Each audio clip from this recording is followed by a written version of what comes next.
ఇక ఉమ్మడి హైకోర్టు విభజనతో కొన్ని కేసుల పరిష్కారం ప్రశ్నార్థకంగా మారింది. హైకోర్టు విభజనతో రెండు రాష్ట్రాలకు ముడిపడి ఉన్న కేసుల పరిష్కారం మరింత సమయం పట్టేలా ఉంది. ఏ కోర్టులో తమ కేసులు ఉన్నాయో ఆ ఫైల్స్ ఎప్పుడు వస్తాయో అన్న అయోమయం నెలకొంది.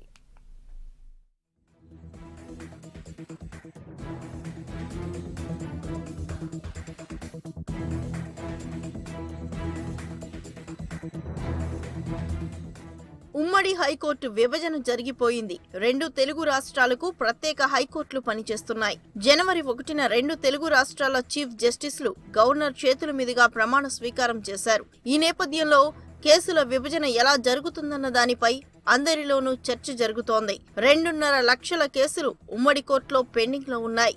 వీటిలో ఏపీకి చెందిన కేసులే ఎక్కువగా ఉండడం గమనార్హం.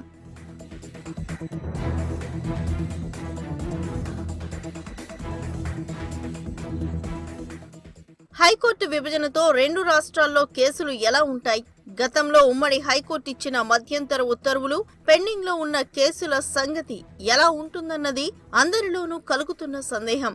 రెండు రాష్ట్రాల్లో కుప్పలు తెప్పలుగా ఉన్న కేసులను ఏ ప్రాతిపదికన విభజిస్తారోనని అటు పిటిషనర్లు, న్యాయవాదులు ఆందోళన చెందుతున్నారు. ఇప్పటికే ట్రయల్స్ పూర్తయి తీర్పు ఇవ్వనున్న కేసుల్లోనూ పరిస్థితి ఏంటని న్యాయవాదులు అయోమయం చెందుతున్నారు. మరోవైపు రెండు రాష్ట్రాలతో సంబంధాలున్న కేసులు చాలానే ఉన్నాయి. అగ్రిగోల్డ్ కేసు 3 ఏళ్లుగా సాగుతోంది. ఇప్పటికీ కొలిక్కి రాలేదు. హైకోర్టు విభజనతో మళ్లీ ఈ కేసు మొదటికి వస్తుందా అన్నది అంతు చిక్కని ప్రశ్న. ఈ కేసు విచారించిన జడ్జ్ ఇప్పుడు తెలంగాణ కోర్టుకు నియమితులు కావడం ఓ కారణం కాగా, పిటిషనర్ తెలంగాణ వారైనప్పటికీ ఎక్కువ కేసులు ఏపీలో ఉండడం మరో కారణం. వీటన్నింటినీ దృష్టిలో పెట్టుకుని ఈ కేసును ఇప్పుడు ఎటు బదిలీ చేస్తారన్న ఆందోళన బాధితుల్లో కలుగుతోంది. వీటితో పాటు అత్యంత కీలకమైన కొన్ని కేసులు మళ్లీ మొదటి నుంచి విచారణ ప్రారంభమయ్యే అవకాశం ఉంది. కొన్ని కేసుల్లో రెండు రాష్ట్రాలకు సంబంధించిన వ్యవహారాలు ఉన్నాయి. వాటికి సంబంధించిన విచారణ ఉమ్మడి హైకోర్టులో కొనసాగుతున్న తరుణంలోనే హైకోర్టు విభజన కావడంతో అసలు సమస్య మొదలైంది. రెండు రాష్ట్రాలతో సంబంధం ఉన్న కేసులు ఇప్పుడు ఏ రాష్ట్ర కోర్టు విచారిస్తుంది అనే అంశం కీలకంగా మారింది.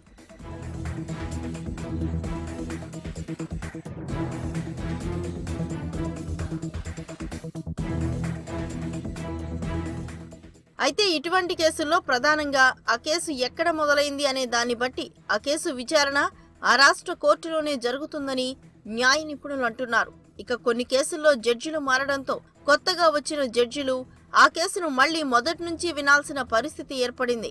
జగన్మోహన్ రెడ్డి ఆస్తుల కేసుకు సంబంధించి ప్రస్తుతం సిబిఐ కోర్టు హైదరాబాద్ లోనే విచారణ కొనసాగుతుంది. అయితే సిబిఐ కోర్టు జడ్జి మారడంతో నూతనంగా వచ్చిన జడ్జి మళ్లీ కేసును మొదటి నుంచి విచారించనున్నారు. ఇప్పటికే 2 ఏళ్ల పాటు ఈ కేసులో 3 ఛార్జిషీట్లపై వాదోపవాదనలు కొనసాగాయి. ఇప్పుడు జడ్జి మారడంతో ఈ కేసులో మళ్లీ మొదటి నుంచి విచారణ జరగనుంది. ఒకవేళ రెండు రాష్ట్రాలతో సంబంధం ఉండి ఈ కేసు పూర్వాపరాలు ఎక్కడ మొదలయ్యాయో తెలియకుండా ఉన్న పరిస్థితి ఎదురైనప్పుడు అటు ఆంధ్రప్రదేశ్ హైకోర్టు గాని, ఇటు తెలంగాణ హైకోర్టు గాని సుప్రీంకోర్టును ఆశ్రయించవచ్చు.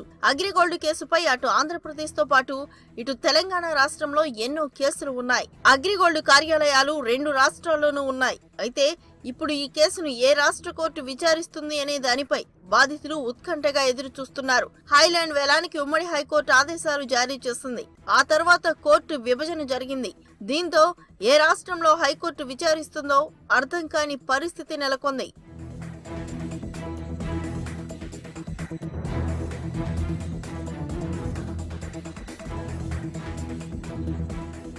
ఇలా కొన్ని కీలక కేసులు రెండు రాష్ట్రాలతో ముడిపడి ఉన్నాయి. సగం విచారణ పూర్తయిన తరుణంలో మళ్లీ కేసు మొదటి నుంచి విచారణకు వస్తే ఎలా అనే భావన బాధితుల్లో కనిపిస్తోంది. అయితే ఈ విషయాన్ని సుప్రీంకోర్టులో తేల్చుకోవాల్సి ఉంటుందని న్యాయ నిపుణులు చెప్తున్నారు. బాధితులు ఆందోళన చెందాల్సిన అవసరం లేదంటున్నారు.